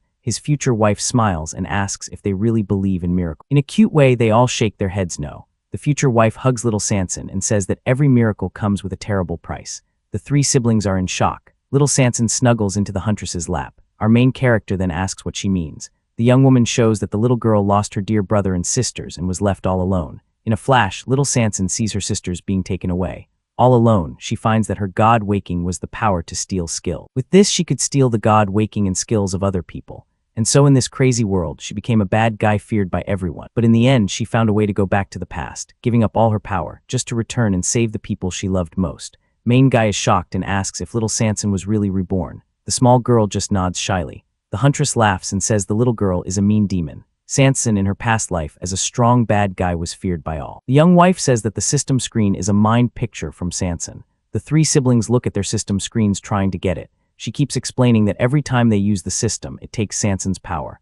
As she says this, a seated little Sanson lets out a light. The god-waking skills given to them are the result of her looking. In her past life, she went through near-death god turn-ons to get this. Our hero then asks about his god waking and how she got it. The young woman explains that Sanson gave up her power to save him from danger. To do that, she got into the capital's inner circle and beat the head of the Mu family. She had to fight and go through many hard times to get that power. With this news, they all run over to Sanson. They all pull little Sanson into a group hug. All huddled together, they get emotional in a beautiful, sweet scene. Little Sanson cries with happiness to be with her brother and sisters again. We see a shy-looking bar as a strange tune plays. Inside the joint, there is a blonde girl pole dancing. Just then, a blonde guy shows up and tries to hit on her. The girl with 2 different eye colors thanks the guy, calling him Oni. Suddenly, the woman swings her leg up near the blonde guy's face. Without a second thought, the guy smells her foot, thinking it is amazing. Right after, a green-haired guy comes over and asks if Blondie has lost his mind. He then gets serious and knows something is wrong with him. At that moment, the guy starts to feel dizzy. The duo then shows their real plans with an evil smile. The blonde guy begs them not to do anything to him. In a basement, we see Blondie tied up while the woman from before hurts him, then strikes a scary pose and smiles at the tied-up guy. A mystery butler shows up and says he would better spill everything without hiding any details. The butler puts on a scary face. The blonde guy pleads for his life and explains that his job was to stop a wave of beasts. The old man tells him to keep talking. The guy says that after beating the beasts, he got some money. The old man gets furious and says he should not have messed with his son. Scared, the blonde guy says it was not him, that it was 3 masked people. The old man gets curious and asks who they were, where they came from, and what their names were. The guy says he does not know because he was far away and only saw 2 girls and a child. The old man is shocked to hear it was 2 girls and a child. He then asks what team the guy is on and who his boss is. The old man in the suit is startled to hear he is part of the red pomegranate team. With this news, he remembers a portal with very powerful creatures. The man then turns and tells the woman from before to take care of the guy. The prisoner screams in fear, saying he broke his promise to let him go. Without care, the blonde guy gets hit in the face with a platform shoe. The woman then keeps her foot on his face. The old man says he promised not to hurt him, but he needed to make an example out of him. He turns and leaves the basement. In a flash, he shows up on top of a building in the middle of the night. The man walks across the rooftop. He looks down, seeing some cracks on the ground. The old man bends down and starts looking at the cracks. He runs his hand over the spot. Suddenly, the ground starts to glow with a strange energy. He goes to another part of the building to check it out. After looking at it, he comes to an end. We see a fast memory of him holding the main guy's little sister while she was hurt. He then thinks that this is important, and he needs to say his idea is right. The scene takes us back to the bar with a neon sign. Inside, a blonde woman is putting on a pretty dance for the customers. A green-haired guy walks into a room and talks to our hero's butler, calling him Lord. The butler, who is drinking something warm, asks if the young man has found any new news. With that, the man shows a photo and says it was pretty tough following his target. He shows the target was some D-rank nobody who lived with 3 sisters and died 6 months ago. In a close-up, we see the photo of our hero in his old life, looking happy with the 3 girls. The Lord looks at the picture and says that all of it happened half a year ago. He then remembers that this was around the time the main guy's mom and dad went to hunt the Liu family's beast. We then see several pictures from the job that ended in our hero's fall and the coming of a monster. The butler then remembers the 2 girls who protected our young man and the treasure he managed to get. Back now, the green-haired guy gets a brightly glowing blue ball of energy. He gives the thing to his boss and thanks him for the prize he got. The butler then takes his leave and with a serious look promises to pay back his son. After that, the scene cuts to a baby bottle full of milk on a table. In the room, one of the sisters asks, "What is wrong with our young man who is sitting there staring at the baby bottle?" The sister looks at him with a very close look. The main guy wonders why normal people only reach the top of B rank while rich people can go beyond. His sister kneels down and explains that the human limit really is B rank and that the system was made by the rich houses. She then shows that the goal was to make the idea that they are better and are meant to rule over everyone else. The 2 are shocked by the news, and she says she found this out in her past life. In a fast memory, we see that the little girl was a strong bad guy, and that the families in the capital know the secret to reaching S rank. She keeps explaining that the 8 great clans that control everything are hiding secrets to an even greater chain. Our hero is surprised and asks what exists beyond S rank. The girl angrily says she does not know, and that they used the people who woke powers like human power plants to feed their own power. She then says she wanted to wreck the world but found a way to save her brother and came back with the huntress. The main guy takes her hands and promises that he will never leave her alone again. With that, his sister says that she and the others will fight by his side. She smiles with tears in her eyes as our hero comforts her. But suddenly, our hero's future wife kicks the door open and says their cute little moment is about to be cut off by a major problem. Our boy and his sister are startled by the cut and wonder what happened. The future wife explains that the old butler from the Liu family just brought someone over. Hearing this news, the 2 siblings look at each other very worried. She then shows with a smirk that the butler guy who says he is the main guy's mom's childhood friend. Our young man then asks what that news has to do with a problem. His future wife says that the butler bringing a friend of Lady Lao is something very fishy. Somewhere else, we see the future wife being taught by a maid who says she must learn proper manners. The stern-looking worker tells her they will start her training with how to stand, but the future wife seems pretty bored and says without much energy that she gets it. The maid then yells at her for putting her hands in her pockets since that is against the house rules. Annoyed, she asks who the heck the worker thinks she is to touch her like that. The maid brags that she is a friend of Lady Lou's while in the back, guards are dragging a young man away. In a close-up, we see the silver-haired man screaming in anger as he's being hauled off by security. The maid says things like this are normal and that nothing is more important than the marriage plan. Tired of it all, the future wife just sighs and says that she got the message. With that, the future wife quietly flicks a small red thing from her hand. The thing then flies at high speed toward the man being dragged away. The item sticks to the collar of his shirt. Right away after, a small white flower grows from the thing, becoming a listening device. The future wife smiles as an identical flower shows up on her ear for her to listen in. Through the flower, she hears the man cursing out the butler and demanding to know who sent him. After her spying time, the future wife returns to the room and faces the two siblings. Our hero smiles and asks if the phantom blood vine can also be used for spying. With a smile, she says that she and Sanson were a famous killer duo. The main guy's sister then asks what news she managed to get. She then asks if the guy is his mom's lover and if she had a lot of affairs. Our boy has a very surprised face upon hearing the question. He then says yes, remembering that he saw her with her lover, even when he was just a baby in the belly. The young man remembers that after that she would always take him out just to meet up with the guy. We see his mother walking with our hero in her arms, looking around carefully. In his memory, he sees his mother being pulled into a fitting room by this man. The man hugs her and she complains that the kid will not stop eating and is just so much work. Right after that, the two start to get very close. Meanwhile, our hero, who is in her arms, has a very awkward look on his face. The scene gets even hotter and our boy can only sweat bullets from the awkwardness. Back now, his future wife says this is normal and that his dad has lovers too. The main guy then wonders why the butler would lock the guy up if this is so common. Faced with this question, his sister also becomes very thoughtful about the whole mess. She then looks at our young man's future wife, hoping for an answer to the mystery. The sister says that maybe the Liu family thinks he is not their real son. His future wife agrees and says it is very likely as there would be no other reason to bring him in. With this news, our hero crosses his arms with a really annoyed look on his face. But a moment later, he breaks into a very confident smirk for the girls. He then tells his sister not to worry because he has her rebirth skill. His sister stares at him, surprised, her face getting red at his confidence. The sister then smiles and nods, agreeing with his thought. But at that moment, the bedroom door suddenly flies open, cutting off the trio's talk. That someone lets out a super loud scream as the three of them look at the door in surprise. Suddenly, the door bursts open and one of the sisters runs in saying, Master L sent for him. Our hero's future wife smirks and says they finally came to handle the mess. Confused, the white-haired sister asks who has come and what the other girl is talking about. At that, the future wife gets closer and whispers something in our main guy's sister's ear, leaving her totally shocked. The sister then gets worried and asks if someone is trying to hurt her brother. The main guy then explains that the guy spread talk about having an affair with his mom. His future wife says that the Liu family treated the butler's brother like an adopted son, and they care a lot about their name. But Sister Ye is still very worried, saying that these high society families are tricky. The future wife comforts her, saying that they are there and the little master is not alone. Our little hero tells everyone to calm down, explaining that if they do not go, the mess will get much worse. He then asks his sister to take him there, saying they will just play it by ear. She picks him up and leaves the room while the other two watch. She then takes him to a room and says he is here to her grandfather, who is sitting in an armchair. The head of the family just waves his hand and sends the young maid from the room. The grandfather then takes his grandson onto his lap, and our young man smiles at him while his sister watches from far away. The white-haired sister lowers her head looking very worried about what is going to happen, but on his grandfather's lap, our little hero shakes his head as if to tell her not to worry. Getting the message, the sister bows with respect. Right after she turns and leaves the room, leaving our hero alone with the other two. Just then, our main guy's father bursts in shouting, asking why the old man called him like that. The grandfather stands up and complains that his son does nothing but play around and cannot even manage his own house.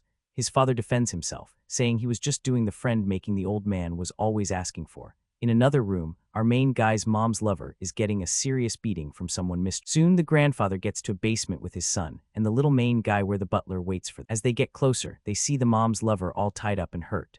The head of the family then asks the butler to hold the baby, who is smiling at the whole mess. The older man then hands the grandson to the worker, who gets him with a smile. In the butler's arms, our young man gives him a suspicious look while the old man gives a mean smile. The grandfather then asks if the prisoner has said anything, but the butler says no. Our main guy's father then leans in and asks with hate what the guy had been bragging about.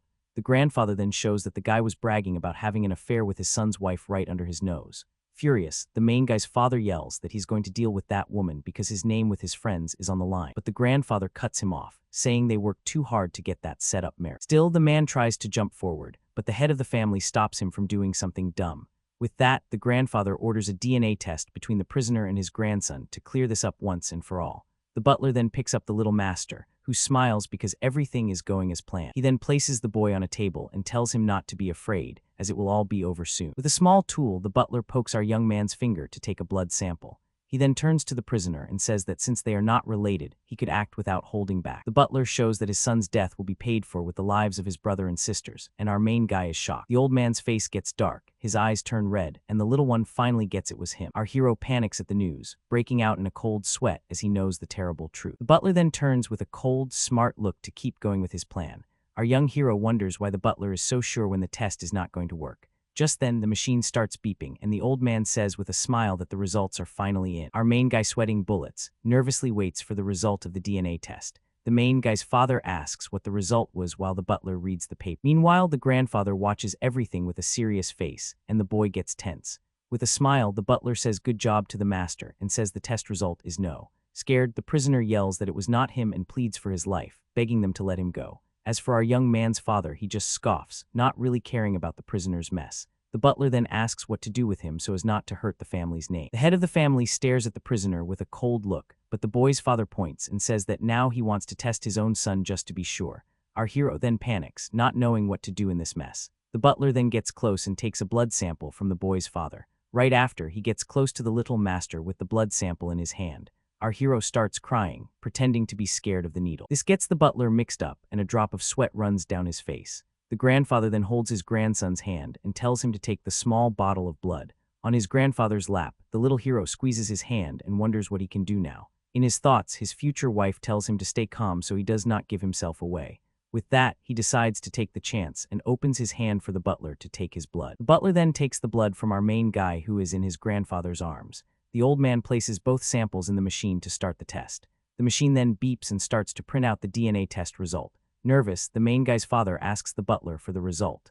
The butler looks at the paper with a shocked face and starts to shake. Stumbling over his words, he asks how this could be possible, not believing what he is seeing. Our little hero sees right through the act and calls him a cold fox in his thoughts. The butler then quickly hands the result to the boy's father. The man takes the paper and stares at it closely to see what it says. His eyes glow green and he becomes totally shocked and furious. He then yells that he's going to get rid of the boy and the woman and jumps forward. Grandfather stops him with a shout, stopping the hit. With that, the grandfather lands a strong slap right across our hero's father's face. The man is shocked and asks why the old man hit him like that. Meanwhile, the butler watches the whole scene with a look of shock. The head of the family calls him a fool and says he already knew about all his affairs. Our hero's father then defends himself, saying it was just friend-making, and I got to stop the story here. I cannot believe he actually used that excuse. Anyway, back to the story. With a dark look, the grandfather says that nothing that brings shame to the family should ever be done. Our young man's father then asks if they should just pretend they do not know and waste their stuff on the boy. The grandfather then says the boy has used a lot of stuff, and it is time for a change job. The main guy's father asks what the old man means by that. The grandfather explains that if he lives, he could become a great thing for the family, and he adds that either way, it is time for him and his wife to try for another child. Furious, our hero's dad screams that he hates that woman and is going to take her down. But Grandpa lands a solid slap right across his face. He is stunned and asks why the old man slapped him again, holding his grandson. The head of the family calls him an idiot and brings up the friend groups. He says his son's wife needs to have several kids to carry on the Liu family bloodline. The kid's dad, looking scared, agrees. Meanwhile, the baby pretends to be asleep in his grandpa's arms, tricking them all. The butler looks like he is planning something with a stone-cold, serious face. The tied-up prisoner looks scared and asks if he can leave now. Grandpa orders them to make him disappear, and the butler says he will do it. The scared man pleads for his life as the group walks away. Our hero knows he needs to use his cuteness to make his enemies lower their guard. With that, Grandpa starts lifting our little guy, who looks like he is having a blast. Right then, his furious father shows up, complaining about all the stuff being spent. Grandpa tells him to shut it and go back to his room with his wife. The kid's dad agrees with the old man's order, looking seriously ticked off. Looking at our hero, Grandpa thinks the boy's whole future depends on his work. A little later, the white-haired sister takes the little guy back to his room. When he gets there, the other girls are waiting and ask what went down. Our hero then shows that the butler was the mastermind behind the whole plan. They are totally stunned and ask why he would do such a thing. He explains that the butler found out about his own son and set a trap. The redhead sister starts panicking, jumping up and saying they need to pack their things and get out of there. But our hero's future wife grabs her and tells her to chill out, saying they would not get far anyway. So the red clenches her fists and says that if they cannot run, they will fight. The other two right away grab her, telling her not to be so wild. His future wife then asks our hero how the three sisters can be so different from each other. Our hero just smiles at her question, staying quiet for a moment. He says Ye always looked after the others, which is why she is the most grown-up one, and that in turn made a bit more innocent and trusting. He says Sanson was always following behind them like a little echo. His future wife says they are perfect together, and that making a family was a true gift. Staring off into space, she keeps saying that she never got Sanson's decision before, but now it seems our hero is finally starting to get what happened. She then says with a smile that she is really jealous of their bond. The little guy gets super happy and smiles at his future wife's comment. He then gets serious and asks what they are going to do now since they are safe for the time being. Clapping her hands, his future wife calls everyone for a family meeting. At this, the three sisters who were playing on the floor look up at her, confused. Shuang asks since when they became a family and starts complaining to Shan. The future wife points out she is basically their sister-in-law and asks little Sanson if she agrees. At this, the three sisters get super annoyed by her nerve. A moment later, our hero is caught off guard as his angry sisters pull him away. They tell him he does not need a sister-in-law and that they all promise to stick together forever. Little Sanson gets super flustered by the whole mess and does not know what to say. Furious, our hero yells at his sisters, telling them to stop fighting right now. He then orders all three of them to sit down and they right away obey. After the yelling, the two sisters sit there with their cheeks puffed out in anger. Seeing the whole scene play out, his future wife cannot help herself and just burst out laughing. Our main guy then asks if it has been so long since he taught them that they have gotten this wild. His future wife gently pats his head and says it seems he does not really get them. He shoots back that he raised them since they were little, so of course he knows them inside and out. Winking at him, his future wife says that what he really does not get is women. At this, the three sisters get a totally sad look on their faces. Annoyed, he tells her not to treat him like a kid because he is actually way older. Everyone sits down on the floor to finally get the family meeting started. His future wife explains that the secret to change is controlled by the rich clans. Our hero and his sisters listen closely to her explanation. She says that families like theirs are just tools, and that the first stage of change comes from a special fruit. This fruit supposedly grows in other worlds and is guarded by super strong monsters. His future wife explains that this fruit even has dragons protecting it. Hearing this, Shuang gets mad, saying that is basically sending their brother to get himself killed. But the main guy's future wife says that since they are from the future, they are ready for it. She says that if they play to each other's strengths, they can live, and everyone agrees. Later that night at the family big house, our hero's dad shows up, looking seriously annoyed. He is drinking hard as he walks alone through the halls of the huge place. He stumbles toward his wife's bedroom door. Without a second thought, he kicks the door in and barges into the room. The kid's mom is in a pool with one of her maids. Furious, the woman orders her husband to get out, telling him he smells of drink. The husband then jumps forward and tries to kick her, but the maid jumps in the way, managing to block the hit with her leg.